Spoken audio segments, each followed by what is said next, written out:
I'm 53, warehouse shift supervisor on the south side of Denver, off I-25. 31 years moving other people's freight. Pallets in at dawn, pallets out by dusk. It's the kind of rhythm that gets into your joints and stays there. The place smells like diesel, wet cardboard, and cheap hand soap. By Friday night my shirt can stand on its own. Men who know that smell don't need any other introduction. I live 12 miles east, in a split level that still has the fake wood paneling from the 80s. Bought it the year after Maureen and I got married. Back when mortgage rates were a punchline, and we thought tan carpet looked fancy. We never changed it. The hallway creaks in 2 spots. I still step around them even when I'm alone. Habit runs deeper than thought. Mornings start at 4:45. No snooze. Black coffee, 1 slice of wheat toast, peanut butter if the jar isn't empty. News on low volume while I lace my boots. I keep the laces doubled, tucked in. OSHA once fined a guy because his loop caught an axle. Didn't kill him, but he walks like a rusted hinge now. Little things keep you breathing. Maureen sleeps through most days I leave. She rolls once, maybe twice, then settles face down in the pillow like she's pressing for silence. Long brown hair everywhere. Used to be the first thing I brushed away when I woke her up for fun. Nowadays I leave the room without touching it. Not cold. Just settled. Like a truck idle you don't hear anymore. We got 1 kid, Tommy. 5. Little late in life, but we never planned well. IVF on the 3rd round. Cost the same as a new F-150 and came with more paperwork. Worth it. He still thinks I can fix satellites with duct tape. He calls me daddy in public, and I allow it even though the other warehouse guys would ride me for weeks. You cling to what's yours. Weekdays blur. I run rosters, settle disputes over who gets the beat-up forklift, sign off on manifests. Lunch is whatever fits in a cooler. Turkey sandwich. Apple, 2 Tylenol. Whatever's left goes to the raccoon that haunts the dumpster. My folks farmed. Wasting food feels like sin. Phone stays in my locker. Company rule. I used to sneak it. Not since February, when Maureen said I was elsewhere too much. Funny, woman who lives on Instagram calling me distant. But marriage is a series of concessions you sign without reading. So the phone stays. The men notice things you don't want them to. Yesterday Louis asked if I was still doing okay. That's code for you look like someone rearranged your face in your sleep. I told him I was good.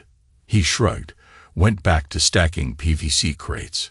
He's 27, has jokes tattooed on his forearms. Pain doesn't translate across decades. Young guys think tomorrow is promised. I used to ride home with the window down, talk radio on, cold air slapping the day off me. Lately I drive in silence, windows up. Traffic lights hit me like interrogation lamps. I keep seeing my living room the way it looked when Tommy spilled apple juice and Maureen laughed too loud, like she was auditioning for a sitcom. I remember thinking, that laughter isn't for me. Could be nothing. Could be everything. Doesn't matter. The thought landed and never left. Thursday nights Maureen works late. Accounting firm, quarter close craziness. I heat frozen lasagna for Tommy and me, watch the kid shovel noodles while I pretend I'm not checking the clock. She'll text around 10. Exhausted. Don't wait up. I tell her drive safe. The punctuation changes, sometimes a period, sometimes nothing. Little dots carry weight when you let them. Weekends used to mean hiking up in Estes or scanning garage sales for furniture we didn't need. Now Saturdays, she takes Tommy to swim class and brunch with a circle of moms I can't remember meeting. I catch up on bills, oil changes, lawn thatch. When they return, the house smells like syrup and chlorine. Tommy chatters about cannonballs. Maureen heads straight for laundry, phone glued to her palm. Maybe she's Googling tax codes. Maybe not. I don't ask. There's a line that forms in your head long before it shows in your face. A hairline crack in concrete. You tell yourself it's cosmetic. You'll patch it when you have time. Days go by. Rain gets in. Winter pushes freeze under the surface. One morning the step gives a sigh and breaks under your boot. Everyone acts surprised. My crack started last October. Company sent me to Omaha for a week of compliance training. Boring, but free meals, and a hotel gym that smelled like lissold rubber. On night 3 I called home. She didn't answer. First time. I left a voicemail and tried again an hour later. Same. Told myself Tommy must have hidden the phone under couch cushions. Next morning she sounded off, too bright, like someone spotlighted her. Said everything was fine. Asked if I needed anything. I said no. Silence. Then she laughed at something I didn't say. We hung up. Crack widened. Christmas we visited her sister in Arizona. Pictures look fine. Lights, tinsel, Tommy burying a snow globe under pepper lights. But in every frame Maureen tilts slightly, as if leaning toward a center that isn't me. I didn't see it until later, scrolling through the folder while I copied them to a thumb drive. Once you notice, you can't unnotice.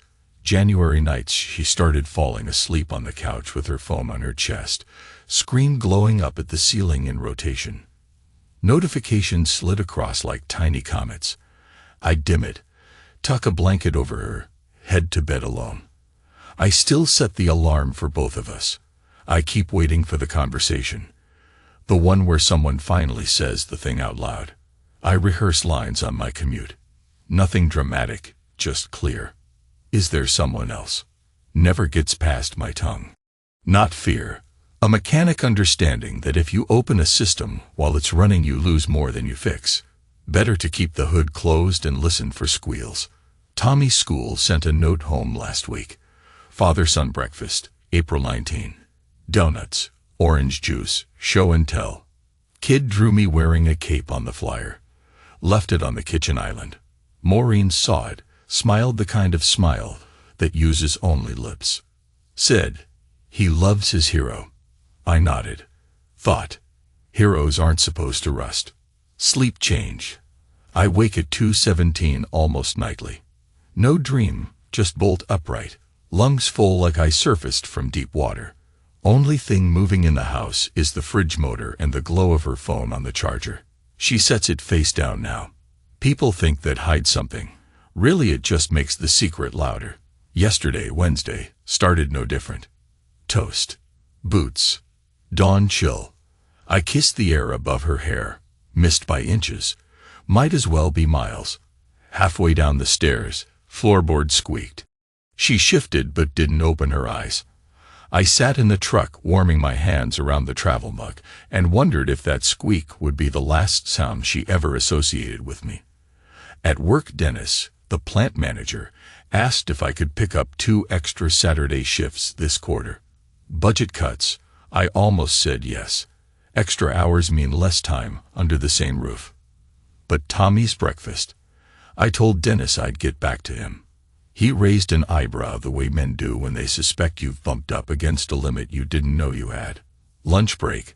I opened my locker to grab aspirin.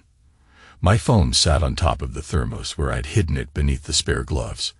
Habit almost closed the door, but something tugged. No missed calls. One text, from Maureen. Running late tonight. Love you. Period at the end. She hasn't used a period with love you since the Bush administration. I stared till the screen dimmed. Then something I couldn't name settled on my shoulders, heavy as shrink wrap on a wet pallet. I drove home slower, headlights threading between potholes like I was afraid of waking the street. House was dark except for the living room. TV on mute, Maureen asleep in the recliner. Foam on her stomach, face down again. Tommy's socks scattered like breadcrumbs across the rug. I gathered them, paired them, tucked them on the armrest. Sat on the couch and listened to the baseboards click as they cooled. 20 minutes, maybe 30. She breathed steady, little hitch on exhale. I could smell a citrus shampoo and something faintly floral I didn't recognize. A stranger's soap. I thought about the locker room at the warehouse, how Lewis's girlfriend's perfume clings to his hoodie. Thought about trace evidence, unswept footprints. Sat there until my legs tingled. Finally I stood, killed the TV, killed the lamp. In the dark, screen glows spilled from the phone's edges. My hand hovered. Not fear of what I'd see, fear of how small a hope had become. Big men can carry only so much silence before it splits them. I walked out instead. Garage door groaned like it was griping about the hour. 11:06 by the dash clock. I drove to the 24-hour grocery, bought milk we didn't need, parked in the far corner under the one light that never turns off. Sat there until rain started tapping the roof. Watched it bead and slide. Somewhere between wiper swipes I thought of my father. Korea vet, welding foreman, the kind of guy who believed bolts should be torqued until they squealed. He once told me every man gets one Wednesday in his life, a day when the bolt snaps, and whatever it held together flies apart. You'll know, he said, because everything after will feel like Thursday, even if the calendar disagrees. I was 12. I nodded like I understood. Last night in that lot, I figure I finally did. When I came home, the house was dark. Her phone was gone from the chair. Bedroom door closed. Crack of light at the bottom. I set the milk in the fridge, checked on Tommy, sprawled across both pillows, superhero sheets tangled like fishing line. I smoothed his hair, felt static spark. He grinned in his sleep. I stood there too long, absorbing something I couldn't keep. In my room I undressed by feel, eased into bed. Maureen's breathing was shallow, turned away from me. I lay flat, eyes open, listening to her inhale other people's air in dreams. Ceiling fan ticked on low. Somewhere a dog barked once, and gave up. I counted that tick, lost count, started again. At 2:17 I woke, as usual. No dream. Just that swell of air in my chest. I thought of Dennis's extra shifts, of Tommy's cape drawing, of my father's Wednesday warning. I thought of how sometimes a man measures his life in what he doesn't say. Words left unsaid grow like roots under pavement. Eventually they buckle the street. I didn't reach for her, didn't reach for the phone. I got up, padded downstairs, poured a glass of tap water, drank it slow. Kitchen window showed my reflection. Gray at the temples, jaw too set, eyes like basement bowls. I nodded to the man looking back, and said nothing. The silence answered anyway. That's the shape of it. The before. Nothing special.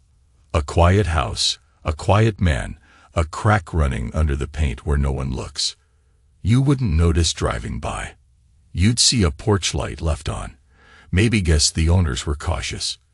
You'd be right, in the way potholes are right about spring. Nothing dramatic yet, just the promise. Morning would bring coffee, toast, the same boots, the same road. But a bolt was ready to snap, and the calendar still said Wednesday.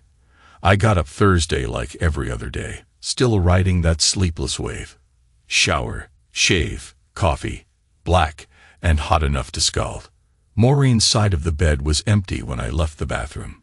She was downstairs, lights off, glow from her phone lighting the counter. She didn't notice me at first. Thumb moving fast, small smile, she tried to swallow when I stepped into view. Morning, I said. She clicked the screen dark. Morning.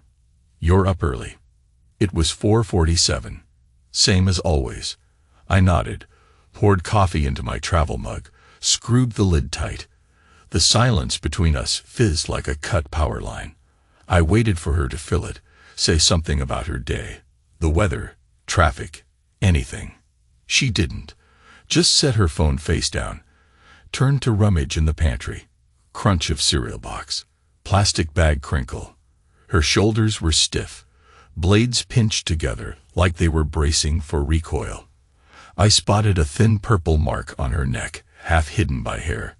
Could have been from Tommy, kid hugs too hard. Could have been. My pulse ticked. She poured cereal into a bowl. No milk. Dry. She hates dry cereal. Used to call it hamster food. I watched her pick at it with 2 fingers, barely eating. She swallowed air more than cornflakes. I said nothing. Took my mug, kissed the top of her head, habit, and walked out. In the truck the steering wheel felt colder than usual.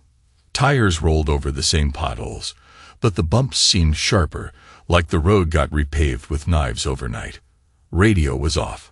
I left it that way. Let the engine drone. I replayed her smile.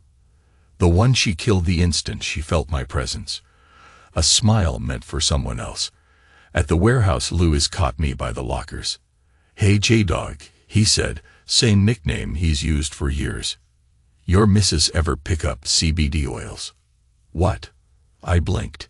He held up a little padded envelope with rainbow stickers. "UPS had dropped this with the pallet manifest by mistake. Addressed to your place, care of Maureen. Figured I'd save you the redelivery." I took it. No CBD branding, just a return address. Jade Wellness, Reno, NV. My stomach folded. I tore the seal. Inside, 3 travel-size bottles of sunscreen. SPF 50, neon labels screaming Nivea de Simon Run. Not oils. Not ours either. Louis whistled. "Must be nice going somewhere warm." "Yeah," I muttered, sliding the envelope into my locker, door shutting like a vault.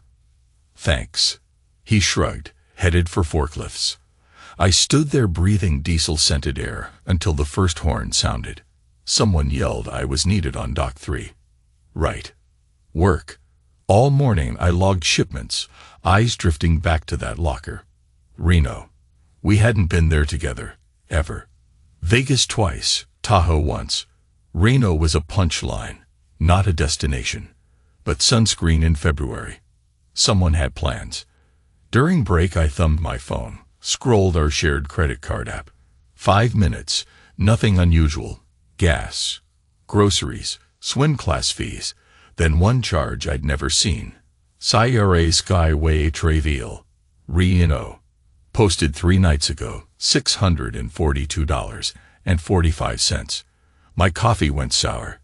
I tapped to view details, but it stalled on merchant processing. I locked the screen. Dennis caught me loitering by the loading ramp. "You good, Jack?" "Yeah." "You look like you swallowed a fuse." I forced a laugh. "Just numbers. Nothing that matters." He slapped my shoulder the way supervisors do when they can't solve life for you. "Friday's coming." He walked off. That night I drove home slow again, eyes passing billboards like they might answer something. The sky held a slice of moon thin as a promise. I rehearsed a casual tone. "Ask her straight. No accusations. Just why Reno." The script felt flimsy. House was lit brighter than usual. Tony's laughter leaked through the front door before I opened it. He was in the living room, building a tower of couch cushions, Maureen filming him with her phone. She swung the camera to me, forced cheer in her voice. "Daddy's home." Tommy cheered, dove into my legs. I caught him, felt a knot form under my ribs. I lifted him, kissed his cheek, smelled chlorine, and the same hint of floral from last night. On him now, not her. New swim class soap, maybe. Or somebody's borrowed towel. Maureen pocketed the phone, brushed hair behind her ear. The purple mark was gone, or covered. "We're making pillow forts," she said like a TV host. "I see that." I set Tommy down. He zipped off. She moved closer than comfort. "You okay? You look faded." "Long day. Want a beer?" "Sure." In the kitchen she passed me a bottle, didn't open one for herself. She leaned on the counter, eyes scanning my face. "You? Oh, working this Saturday. Thought I'd stay home." I drank. "Tommy's breakfast thing." Right. Quick nod. "Maybe after that we could take a drive. Mountains. Just us 3. Her voice wavered on 3. She swallowed like the word caught. I pretended not to see. I cleared my throat. "Got a package at work. Addressed to you." Eyebrows lifted. "Package. Some sunscreen. From Reno." A beat. She laughed. Thin, too high. "Oh, that. Becky ordered it. She's doing a marathon out there. Used my address because her apartment mailroom's a mess." Becky. Coworker I'd met once. Tall, talks like gunfire. Maybe true. Maybe the skies played. I nodded. She Venmo'd me. Maureen added quick. I can show you. No need. I finished the beer, set it down. I'm gonna shower. She exhaled relief. I don't think she meant to share. Okay. I'll put Tommy down soon. Upstairs, the water hit me scalding. Steam fogged the door, blurred the mirror. I braced both hands on the tile. Sunscreen. Travel agency. Purple mark. Too many dots, starting to line up. I stepped out, wiped the mirror. A 40-plus 10-year-old man stared back, jaw set like concrete. I thought of Dad's Wednesday bolt again. Wondered if Thursday was when you started checking the wreckage. Friday came gray and wet. Maureen left early, said she had an 8 a.m. audit. Kissed my cheek. Coffee breath sweetened with something almond.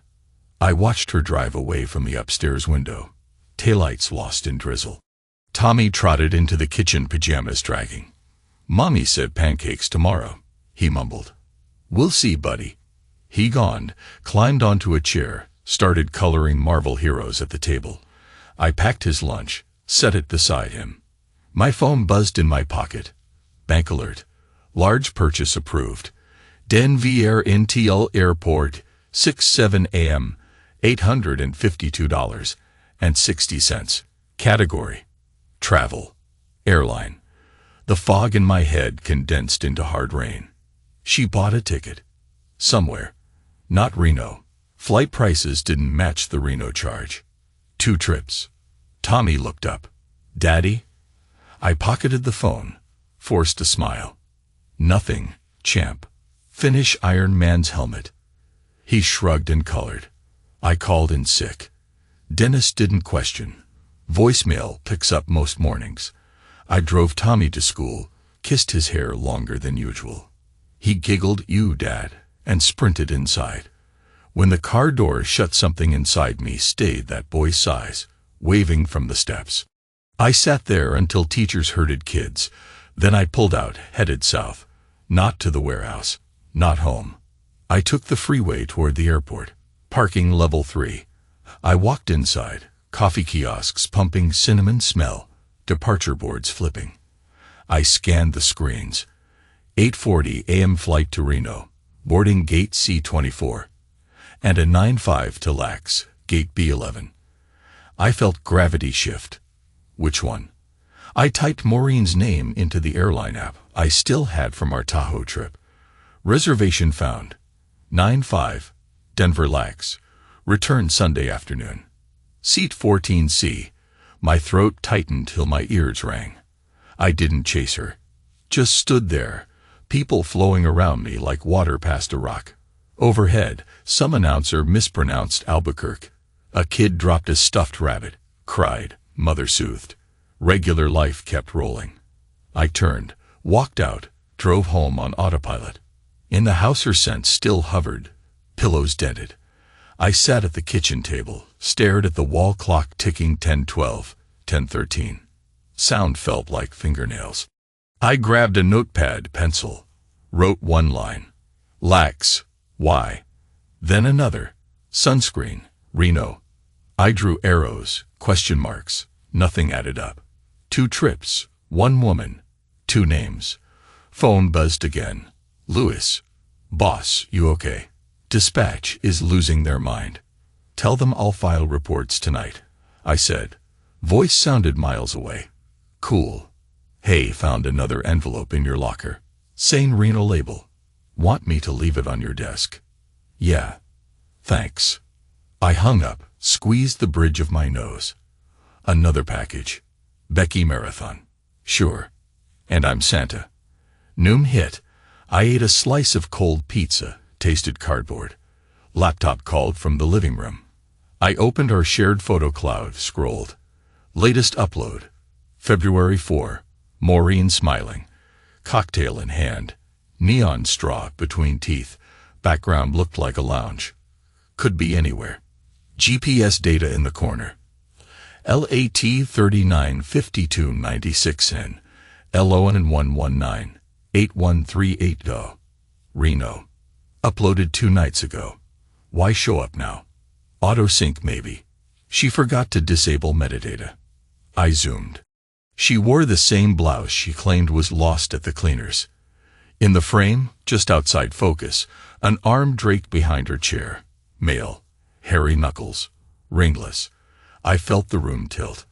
I copied the photo to a flash drive, labeled February Reno. Then card charges, airline screenshot, sunscreen envelope, evidence forming a silent core. At 2:30 the school called. Tommy had tummy trouble. Could I pick him up? I said I'd be there in 10. On the drive I rehearsed light talk. Mommy's on a trip for work. True enough if you count working on new memories. Tommy slept in the backseat on the way home, head bobbing. I carried him inside, laid him on the couch. He stirred, asked for cartoons. I put on Paw Patrol muted. My phone chimed. Maureen's text. Layover in Vegas, flight delayed. Love you both. This time no period. Maybe she thought that saved her. I stared at the blue bubble. Thumb hovered over call button. What would I say? Airport's echo. Lies echo louder. Instead I typed. Tommy's homesick. Feel better soon. Sent. Her bubble popped. Typing. Stopped. Typing again. Finally. Poor guy. Give him hugs from me. Back Sunday. We'll do pancakes. I locked the phone, set it upside down on the coffee table. Tommy giggled at silent cartoon dogs rescuing imaginary towns. Heroes always arrive on time in kid shows. Real life runs late and smells like sunscreen from another state. Rain started outside, tapping glass, rhythm steady like a heartbeat you're not sure is yours.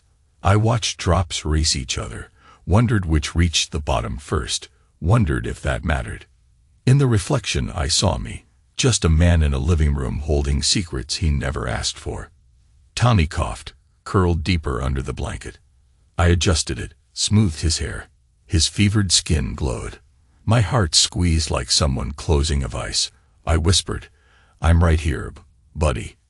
He drifted. I sat beside him until dusk, lights off, street lamp glow creeping in. Maureen sent no more texts. Good. I wasn't ready for more bubbles. At 7 I carried Tommy to bed, tucked him in, left his nightlight on. In the hallway I paused outside our bedroom door. It stood open, bed half made, her pillow indented. The smell of her almond shampoo lingered. I walked in, opened her nightstand drawer. Receipts, chapstick, travel-size toothpaste, and a folded piece of hotel stationery. Grand Sierra Resort, Reno. Inside, 2 concert stubs dated February 3. Bleachers, 9 p.m. seat numbers circled with a heart. I traced the ink. Second ticket wasn't torn. She kept it. I sat on the edge of the bed, paper trembling in my fingers. The air felt thin. I imagined her laughing in that Reno lounge, neon straw, arm around her chair. Who took the picture? Probably the same man whose knuckles grazed her shoulder. A truck rumbled past outside, downshifting, gears grinding. Sound faded. House fell silent again. I placed the stubs back, closed the drawer soft. Went to the closet, pulled down a cardboard box labeled Taxes 2018. Emptied it, set it on the bed. That was the moment the crack under the paint turned into a line you can't step back over. I opened my phone, scrolled credit charges, screenshotted each Reno and LAX entry, saved them, printed the airline confirmation from the laptop. Found the envelope Louis left in my mailbox when I got home. Inside, a neon visor with Reno Filin Rin embroidered. Photo evidence, receipts, visor, everything into the box. Downstairs I fetched packing tape, sealed the flaps, wrote in thick marker, OPEN, Wait I am Joanin. The words looked wrong, like they belonged to someone braver. But they stuck. I hid the box on the top garage shelf behind Christmas wreaths. Out of reach. For now. Midnight slid by unnoticed. I sat at the kitchen table, staring at my own knuckles. At 12:47 the phone buzzed. Maureen again. Made it to La Hotel. Dead tired. Kiss you tomorrow. No kisses tonight. I didn't answer. Outside, rain eased to mist. Streetlights painted wet asphalt bronze. I pictured her bed in Los Angeles, crisp hotel sheets, someone else's shampoo. I pictured the empty seat beside her, maybe not empty for long. Inside this house, silence pooled like water in a crack. Not rage. Not yet. Just a man measuring if the bolt can still be tightened, or if it's time to snap it clean. I finally stood, stretched, joints creaking. I checked on Tommy, sleeping easy, fever gone. I kissed his forehead, whispered nothing. He wouldn't remember. In our bedroom I lay on my back, eyes open to the dark ceiling. The fan ticked. I counted rotations until numbers blurred. Crack widened, swallowing each second. By the time dawn threatened the blinds, I knew the conversation wasn't coming. Some truths skip talk and go straight to evidence. Some Wednesdays stretch into Thursdays and drag you with them. I closed my eyes, saw Reno neon against black sky. Purple mark on her neck, flight path arsing away from Denver. I tasted sunscreen, almonds, dry cereal. Somewhere in that swirl was the first real question. What does a man do when silence isn't enough? Morning would offer no answers. Just more coffee, more boots, a boy's hero cape drawing on the fridge. But the bolt had shifted, threads stripped. Sooner or later, something was going to break, quietly, the way steel snaps when it's cold, and nobody's looking. Saturday broke flat and gray. I fried pancakes because Tommy woke up hungry and asking. Maureen should have been 3 states away, but her smell still clung to the towels. I stared at batter circles browning in the pan, thought about rings on water that close the instant you pull your finger free. Tommy ate too, syrup dripping, chin sticky. He asked if Mom would FaceTime. I said she might be busy. His eyes dimmed, but he kept chewing. Kids' file hurt quick, drawers built for bigger storms later. At 10, I suited him up. Father-son breakfast at the elementary. Cafeteria full of folding tables, paper cups, half-warm pastries. Other dads joked about March Madness. I laughed on cue. When Tommy dragged me to the trophy case, my phone vibrated. A push from the cloud backup. Maureen forgot she shared. New upload -1 item. I thumbed it. A selfie. Her half-lit by bar signs, cheeks flushed. A man's shoulder wedged into frame. Brown beard. Grin sloppy with ownership. Caption in her handwriting font. Best night of my life. Timestamp. 11:38 p.m. last night. GPS. West Hollywood. I swallowed metal.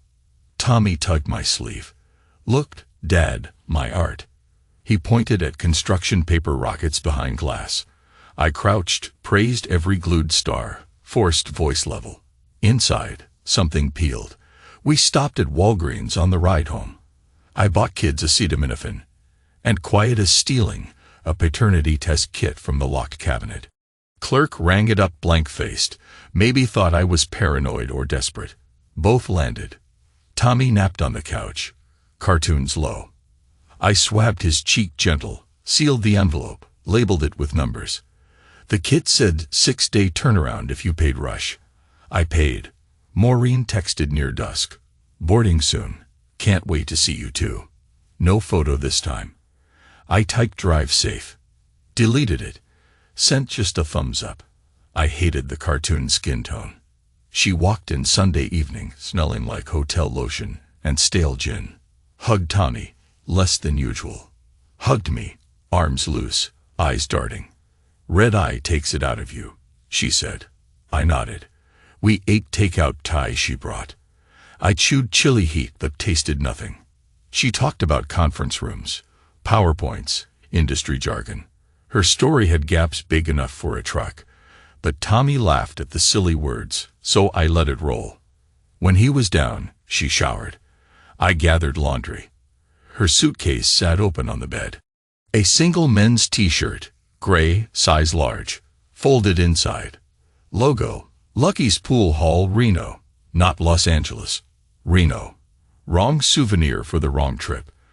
I slipped it under a stack of my flannels. Steam drifted from the bathroom. Water shut off. I left before she stepped out. That night I lay awake counting her breaths. They hitched, settled, hitched again, like she was editing dreams mid-sentence. Monday dawn. I told Dennis I needed personal days. He grunted approval. Turnover's cheaper than grief leave. I dropped Tawny at school, then drove 2 hours north on I-25 to Cheyenne, neutral ground where nobody knew us. Rented a Chevy with cash, burner phone in the glove box. I wasn't plotting, just clearing room to look. I pointed the car west, desert creeping, horizon open like a drawer you can't shut. At a rest stop near Elko, I called the bar from the selfie. Neon, Garbo's, shone behind her head. Google gave me the number. Garbo's, a gravel voice answered.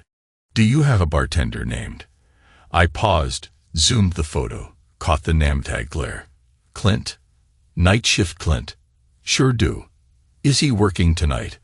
Every night unless the world ends. I thanked her, killed the call. Peace fit. Reno after sundown. Slot lights flickered like wounds that refused to clot. I parked outside Garbo's, windows cracked. 2 hours. Men drifted in, came out poor. At 10:12 she appeared, Maureen. Hair pulled back. Denim jacket I'd never seen, phone to her ear. She laughed that too bright laugh, stepped into Clint's arms like she'd rehearsed the blocking. They kissed. Not quick. Slow, familiar. His hand slid under her jacket, rested on skin he knew. They walked to a side door, vanished. I didn't move. Not for a minute, not for breath. The night pressed close. Casino noise muffled behind glass. Part of me waited for rage, some cinematic pulse. Nothing came, just a deep settling, like silt after floodwater. I started the engine, drove to a motel far from Neon. Checked in under John Carter, cash up front. Room smelled of bleach and old smoke. I sat on the bed, heartbeat steady, and wrote dates, times, details in a spiral notebook. 10:12 p.m. Confirmed physical relationship. Subjects: Maureen Miller, Clint, surname unknown. No adjectives, just ledger lines. Sleep didn't visit. At 5 I hit the road back east, sunrise bleeding behind me. By Loveland the notebook held 10 pages, every charge, every photo, timeline cross-checked against my shifts. Evidence enough to sink 10 marriages.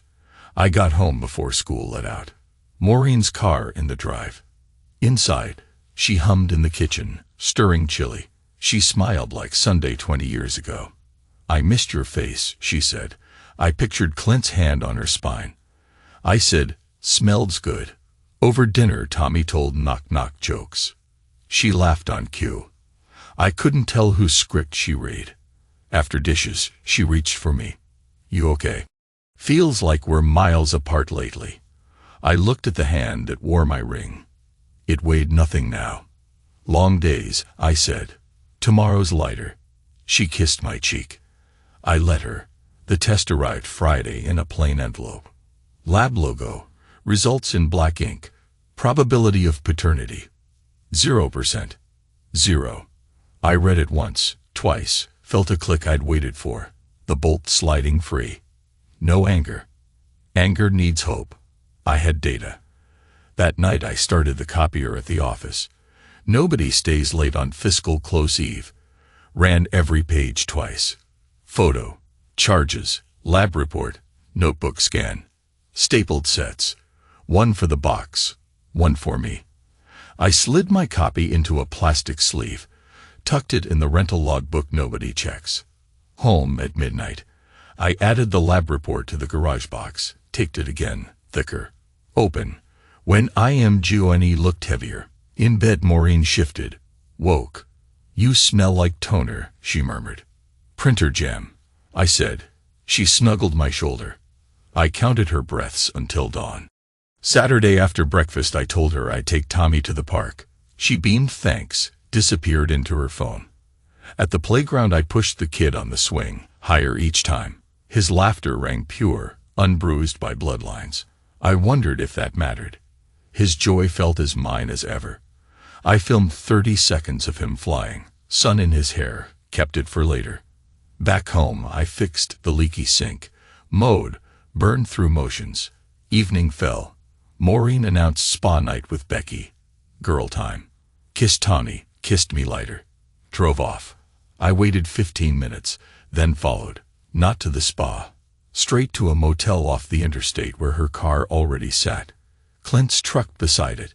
Lucky's pool hall decal on the bumper. I parked across.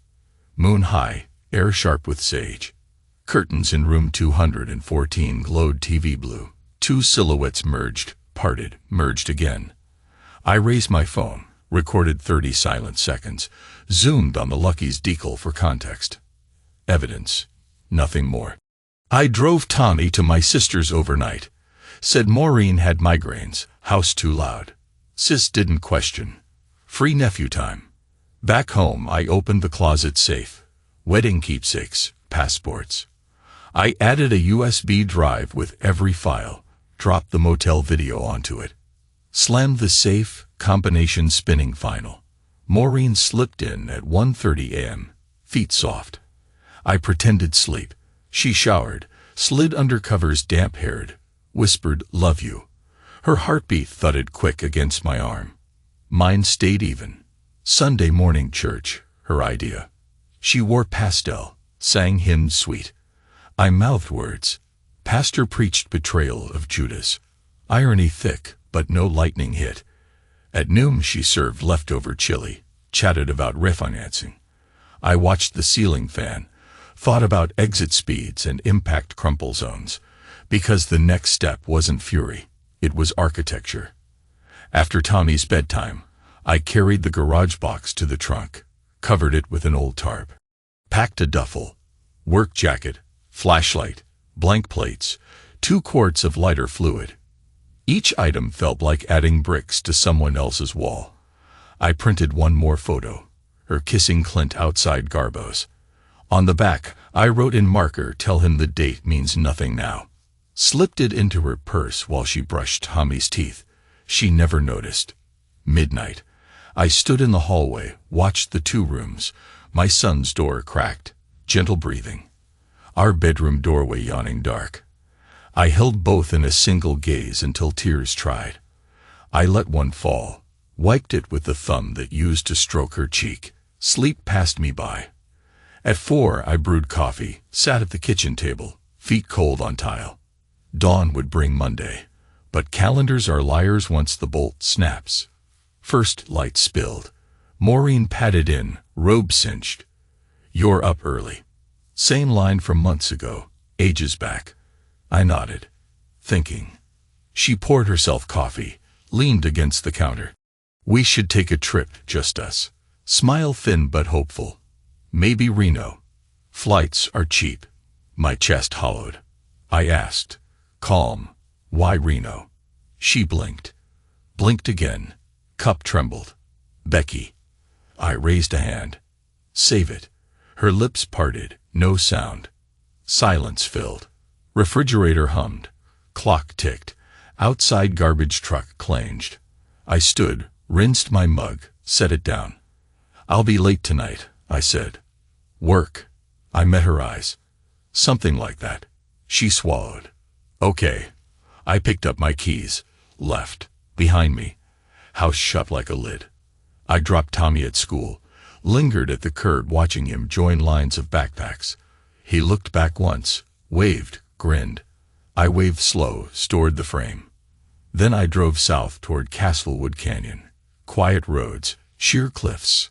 I rehearsed the wreck. Speed, curve, tree, gas can for soak, ID torched in seat. Empty casket later. Insurance fine if no body. State law tricky but doable with enough char. I'd researched. At a turnout I parked, stared down gulch walls. Wind smelled of juniper, raw earth. Peaceful place for a burn. I opened the trunk, looked at the box. Inside lay every cut, every infection. I thought of opening it, tossing pages into the ravine, letting sun bleach them blank. Could end here, nobody wiser but me. I pictured Maureen reading results after I was gone. Tears sliding, story collapsing. I pictured Tommy older, asking why his dad left a crater. Neither image tasted right. I closed the trunk. Back home, dusk hovered. Maureen in the kitchen, chopping onions. Mascara smudge. She glanced at the empty duffel I carried in. Did you go hiking? Scouting routes for Tommy's campout. Truth-flavored lie. She nodded, sniffed onion. I can join if you want. Maybe. Dinner small talk. Tommy excited for field day. Maureen laughed too late at his jokes. I studied her face. The woman I married. The stranger I lived beside. Both shelters finally collapsed. Debris looked alike. When night settled, she dozed on the couch. I sat opposite, documents in lap, her selfie, bar kiss, lab printout. I spread them on the coffee table, each like a playing card in a rigged game. Her eyes twitched behind lids. Maybe dreams knew. I waited until moon hauled itself over the neighbor's roof. Then I gathered the papers, slid them back into the manila folder. Not into the box this time. Into my coat. Because love, even gutted, sometimes stands. But it doesn't stand alone. Questions line up behind it, begging for daylight. And daylight was coming. So I let her sleep, let the clock spin. At 5 a.m. I wrote a note. Need to talk. Tonight. No lies. Left it under her phone. I poured coffee, laced my boots, drove to the warehouse. Sky bruising pink. Radio off. Inside me, everything quiet, like the silence after a gunshot when the world holds breath. The bolt was gone. Nothing left to snap. Now it was time to see what fell and what still held once the weight shifted. And that was the morning before the reckoning. Before knocking on a door I once called home. Carrying answers nobody wants but somebody has to hear. I worked the whole shift. But nothing stamped the clock in my head. Forklifts beeped. Pallets scraped concrete. Guys cracked jokes. White noise. At 4 I told Dennis I had to split. He scanned my face. Nodded like he'd been waiting for that line. I drove home slow. Radio off. Note cold in my pocket. Front door stood open a slit. Inside, Maureen paced the hallway. Foam clutched like a lifeline. She saw me. Exhaled relief and fear in the same breath. Tommy's at Becky's, she said before I spoke. Figured we needed space. Good. We moved to the kitchen. Same table we picked out at Sears 94. She sat first. I took the opposite chair. Folder on the wood between us. She stared at it. What is that? Truth. My voice didn't rise. Her fingers worried the coffee mug. No ring. She'd left it on the sill. I noticed. I opened the folder, fanned photos, receipts, the lab printout. Each landed like a card in slow motion. I didn't bother with words. Paper talked fine. She looked, blinked, kept looking. Lips parted, closed. Breath shook. Hands rose, fell. Sound finally slipped out thin. Jack, I can explain. Don't. I tapped the lab sheet. That's not math, you can argue. Tears welled, glazing her eyes. I didn't know. I swear I never. I waited. She folded on herself, shoulders caving. Clint, it was dumb. I felt unseen. First time was after your Omaha trip. The test. God, I hoped. Silence swallowed us. Fridge motor quit, made the room vacuum tight. I thought of every lunch, every bedtime story. I'd read a boy who wasn't mine, and how it never mattered until someone wrote 0 on a lab form. I love Tommy, she whispered. He's yours in every way but blood. I nodded once. He stays with me. Pain flashed in her face, but she didn't fight it. Maybe some part of her expected that clause the moment the envelope opened. What now? She asked. I slid over a legal envelope. Divorce papers half filled. Today's date blank. Sign before morning. No lawyers. You keep the house. I keep Tommy. We split the 400 in oink. Simple. Mouth trembled. People will ask why. Tell them I died.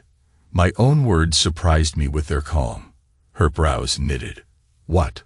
I pulled a second document, my life insurance policy. Beneficiary, Maureen Miller. 2 million. Pays out on accidental death. Good cushion. Fear flicked in her eyes. You think money fixes this? No, but it buys time. I leaned back. I'll be gone by sunrise. Box in the garage. Open it after you tell Tommy goodbye. Not before.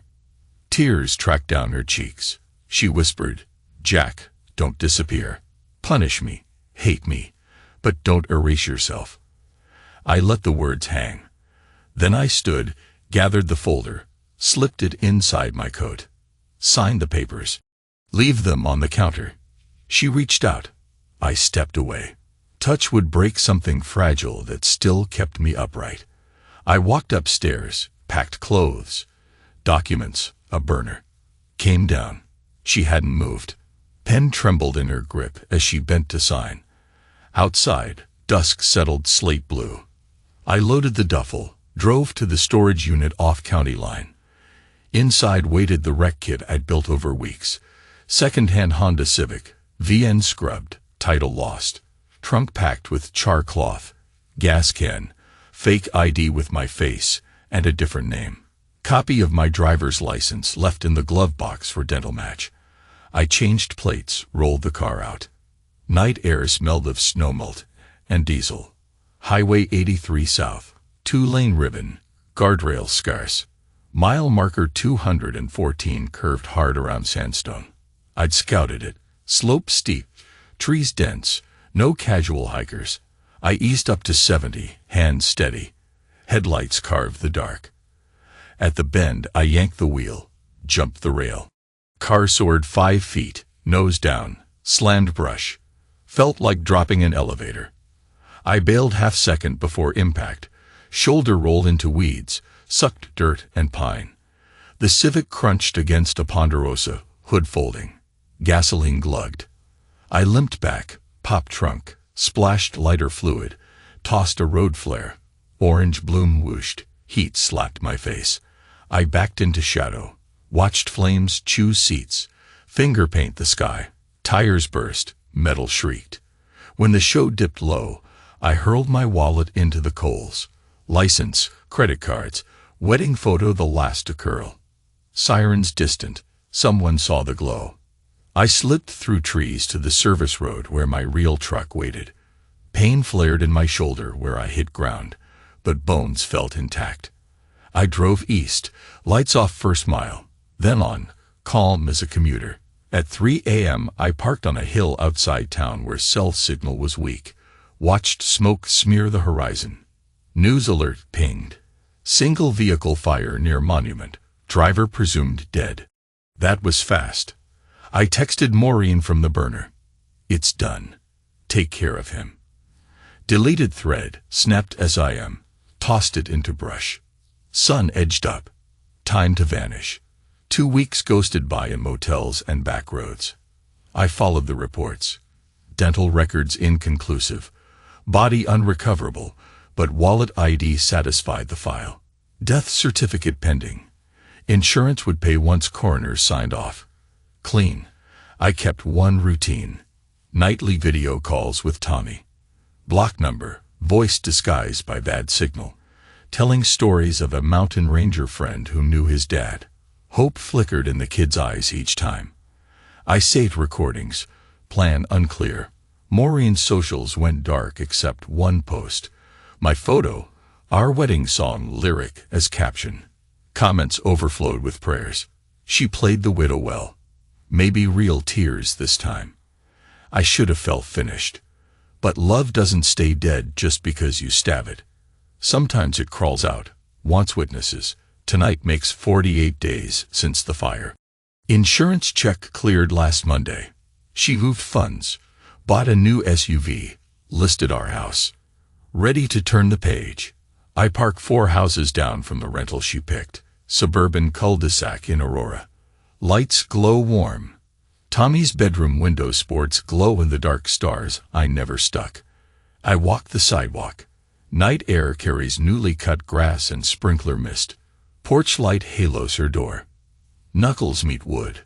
3 solid taps. Footsteps inside, hesitant. Door opens chain length. Her face drains blood. Mouth works, no sound. I lift the manila folder, thick with every copy. You thought I was your husband. I say, voice low, even. Now I'm your sentence. Chain slides. Door widens. I step in. Behind me the night stays quiet, like the pause before a verdict. She unlatched the chain and stepped back like the floor had turned liquid. Living room lamp behind her threw long shadows, made us both look carved out of wax. I crossed the threshold, shut the door, locked it. Have it. Heat what's inside in, what's outside out. Folder in my left hand, duffel in my right. I laid the folder on the coffee table, kept the duffel slung. She tried words. Nothing came. Her eyes kept bouncing between my face and the scorch mark that crawled up my neck where the Civic's flare had kissed me. Proof of the fire she'd buried me in. Tommy's asleep, I asked. She nodded. Top of the stairs. Night light on. Voice hoarse, as if she'd swallowed gravel every night I was gone. Good. Truth is rarely smooth. I sat. She stayed standing, arms wrapped tight like she might hold herself together by force. 2 deals on the table, I said. First one's yours. Second is the state's. Decide tonight. I opened the folder, fanned out documents. Insurance deposit record, fake death certificate, photos of Clint, the lab result, printouts of every text, every hotel receipt, duplicates of the set I'd left with a lawyer in Cheyenne. One envelope bore the DA's address, postage paid. Option 1, I said. You sign full custody to me. No contest, no alimony. Just the deed to the lie you cashed. All $2 million goes into an irrevocable trust for Tommy. You keep the new SUV. Fair trade for a clean record. Tears slid. She wiped none away. Option 2, I continued. I dropped that envelope in a mailbox at dawn. Insurance fraud, conspiracy, false testimony. Minimum 10 years. You'll watch Tommy grow on visiting room glass. She sagged against the arm of the couch. Why are you doing this? Because jail would still give you 3 meals. Guilt gives you none. She reached for the papers with shaking hands, flipped pages, skimmed. You'll take him away. I'll take him forward, I said. Leaving isn't punishment. It's protection. He won't know this mess. Someday I'll show him the file. He'll decide what to believe. Silence spread, thick as the night outside. Only the fridge ticked as coolant cycled, like a bad clock. She whispered, I never meant. I know.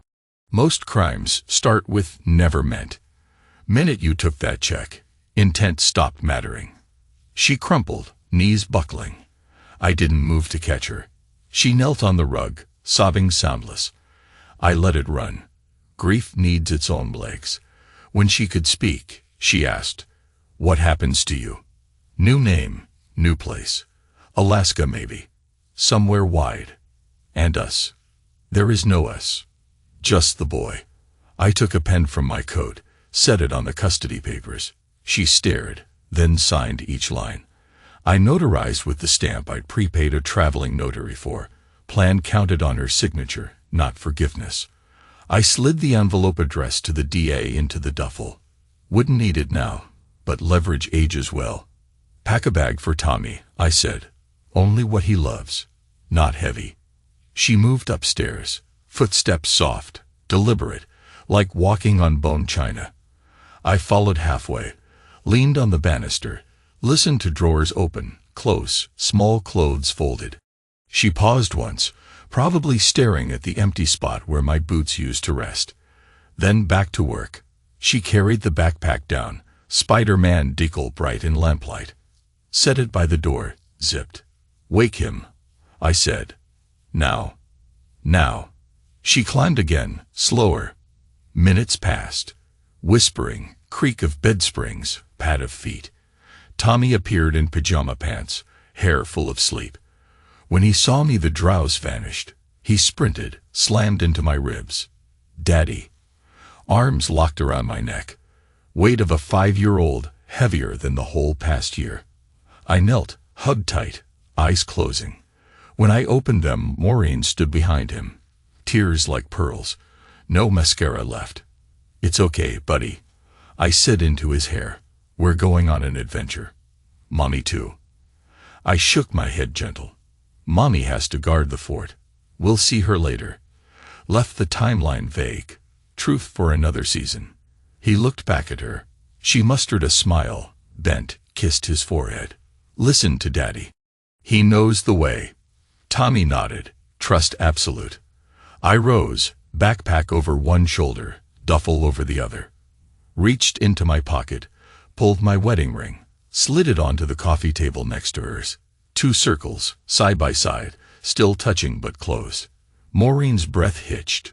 She touched the rings, fingers trembling. "Jack, I'm sorry doesn't." I raised a hand. "Live better. That's the only sorry that counts." I opened the door. Night air cool, moon low. Tommy yawned. She whispered, "Write me. Someday." I gave a slow nod that promised nothing. We walked to the truck. He climbed into the booster, buckled by rote. As I started the engine, I glanced back. She stood framed in the doorway, silhouette cut from light, hands at her mouth. I drove before regret tried calling shotgun. Interstate before dawn. Lanes empty, sky bruising from black to cobalt. Tommy slept again, head lolled. Soft snores carried years of innocence. We crossed the state line into Wyoming, as the sun tore a seam in the horizon. Pulled into a rest area, brewed gas station cocoa, let him stretch. He asked where we were going. "North," I said. "Real north. Snow, moose, maybe auroras." He grinned sleepy. "Will Mom like auroras? Maybe she'll visit sometime." Truth in maybe. Life leaves room. Back on the road, he colored superheroes in a notebook. I drove silent, thinking of legal steps. File signed custody in county court by mail. Activate the trust. Reroute my social security number through the alias papers the Cheyenne lawyer held. Details give ghosts flesh. Gas stop in Billings. I mailed the custody set to the Denver clerk. Tape sealed the past. Night 2. A cheap cabin outside Great Falls. I tucked Tony in, sat on the porch with a thermos of bitter coffee. Stars hard and cold above. I thought of Maureen alone in that silent house, insurance millions locked beyond her reach, usable for bills and bread, but never for escape. Guilt sitting across every breakfast plate. Maybe she'd spend years volunteering, chasing penance. Maybe she'd drink. Not my way to lift. I felt inside jacket, flash drive of photos I'd saved. Tommy's first steps, our Yellowstone hike, even one of Maureen laughing before Clint. I wasn't erasing her, just shelving. Wind cut, smelled of pine sap. I breathed deep, let quiet rinse what noise still echoed. 3 months rolled. July painted the world bright. We rented a small place outside Kalispell, log siding, fence, view of mountains that looked like folded sky. I landed a job at a boatyard sanding hulls. Work honest, muscles know it. Tommy started day camp. New friends, new lakes. He still asked for Mom every Sunday night. I let him video call, strict 15 minutes, supervised. Maureen kept voice steady, eyes rimmed, tired but clear. She showed him the tomato plants they'd planted together. He showed her a crayfish he'd caught. Good trade. After each call, he'd drift quiet. We'd sit on the porch, whittle sticks, talk of nothing heavy. Hurt fades slow. You give it idle hands. One evening mail arrived. Envelope from Denver probate court. Inside. Death certificate final. Officially gone. I read the black letters, folded them away. Felt neither ghost nor man. Something in between, still choosing shape. I penned a note to Maureen, first and only. Certificate came. Chapter closed. You live. We live. Stay kind. No signature. Mailed it. No return address. Weeks turned leaves. First snow dusted the pines. Tommy pressed his face to the window, shouted for sleds. We built one out of scrap plywood, painted it red. On a hill behind the house he flew down, laughing wild. I ran after, knees aching, but my laugh surprised me. Full, rough, alive. Night of first deep snow, he fell asleep by the stove. I carried him to bed, lingered at the door. He whispered half-dream, "Love you, Dad." "Love you more," I answered, true without measure. I stepped outside, moon gilding the river. The world blank and clean, as if someone laid down a fresh sheet for tomorrow. I let the cold bite, held it like proof of being here. I thought of rings on a coffee table, of a civic burning bright, of a woman's face when the dead knock. Thought of my father's Wednesday bolt, and how Thursday never ends. It just gets quieter. I reached into my coat, took out the last copy of the folder. Evidence, names, ashes of then. I fed it piece by piece to the stove. Flames curled the edges, ink bold, pages sighed into orange. When the last corner turned white, I closed the grate. Not forgiveness, not forgetting, just choosing which ghosts stay fed. Tommy's school asked for a family photo for a project. He drew one himself. A cabin, mountains, a small boy, and a tall man holding a fishing rod. Above the cabin, northern lights in thick green crayon. In the corner, another figure waving. Same hair as Maureen, smile wide. No labels, no borders. Just everyone still visible. Teacher pinned it on the wall. Kids walked past, none the wiser. Life etches on, line after line. Some scars stay tender, some smooth out like river stones. You keep moving, boots crunching snow, breath clouding ahead, eyes open for dawn. Tommy and I talk about building a canoe come spring. Says he wants to paddle all the way to the ocean. I tell him rivers decide the route. Not us, but maps help. He nods like that solves everything. Maybe one day he'll ask the full story. When he does, I'll hand him what's left. A wooden box marked OPEN, weigh in ready. Lighter than the first one, heavy enough to matter. I'll sit quiet while he reads. After, we'll go split wood or cast lines, something that uses hands when hearts overflow. Because that's how you live after a bolt snaps. You keep building small honest things until the gaps fill. You love what's yours, even if DNA disagrees. You leave what's gone, even if it walks the earth. I watch morning climb over peaks, pink on white. Coffee steams. Inside, my son stirs, feet thumping, calling for breakfast. I answer. Quiet lingers in the space between calls, warm, not empty.